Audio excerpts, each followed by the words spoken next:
Wherever you go, whatever you do, throw a little at it. Omax, Vest and Briefs. உதகையில் 3வது நாளாக ரோஜா கண்காட்சி நடைபெற்று வரும் நிலையில் இதுவரை 23,000க்கும் மேற்பட்டோர் கண்டுகளித்துள்ளதாக அதிகாரிகள் தகவல் தெரிவித்துள்ளனர்.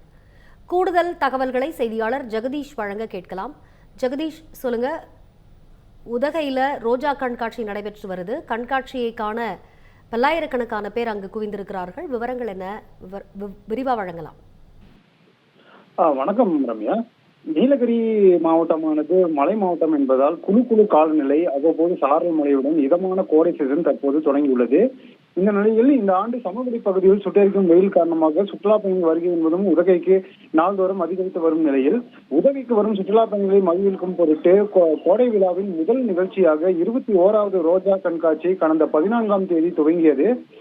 வரும் 18ஆம் தேதி வரை நடைபெறும் இந்த ரோஜா மலர் கண்காட்சியை காண வரும் சுற்றுலா பயணிகளை கவரும் வகையில் 2 லட்சம் ரோஜா மலர்களை கொண்டு பறவைகளின் சொர்க்கம் என்ற கருப்பொருளை கொண்டு இருவாச்சி, மரக்கூண்டில் கிளி, பிரம்மாண்டமாக வடிவமைக்கப்பட்ட அன்னப்பறவை, மரப்பொத்தி, தத்ரூபமாக ரோஜா மலர்களால் வடிவமைக்கப்பட்ட கழுகு உள்ளிட்ட பறவை இனங்களின் பிரம்மாண்ட வடிவங்கள் என்பது அமைக்கப்பட்டுள்ளது. இதே போல ஆங்கிரி பேர்டு உள்ளிட்ட 12 வடிவங்கள் அமைக்கப்பட்டு தற்போது காட்சிப்படுத்தப்பட்டு வருகிறது. இதை தவிர பூங்கா முழுவதும் சுற்றுலா பயணிகளையும் கண்டு ரசிக்கும் வகையில் 4310 ரகங்களில் 33,000 செடிகளில் பல லட்ச வண்ணம் ரோஜா மலர்கள் தற்போது பூத்து குலுங்குவது சுற்றுலா பயணிகள் வெகுவாக கண்டு ரசித்து வருவதோடு புகைப்படம் மற்றும் செல்ஃபி எடுத்து மகிழ்ந்து வருகின்றனர். இந்நிலையில் இந்த ஆண்டு 5 நாட்கள் நடைபெறும் இந்த மலர் கண்காட்சியை கடந்த 2 நாட்களாக சுமார் 23,606 பேர் கண்டு ரசித்து சென்றுள்ளதாக ரோஜா பூங்கா நிர்வாகம் சார்பில் தெரிவிக்கப்பட்டுள்ளது. ரம்யா,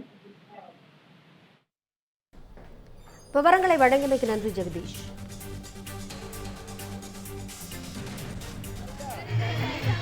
Ai,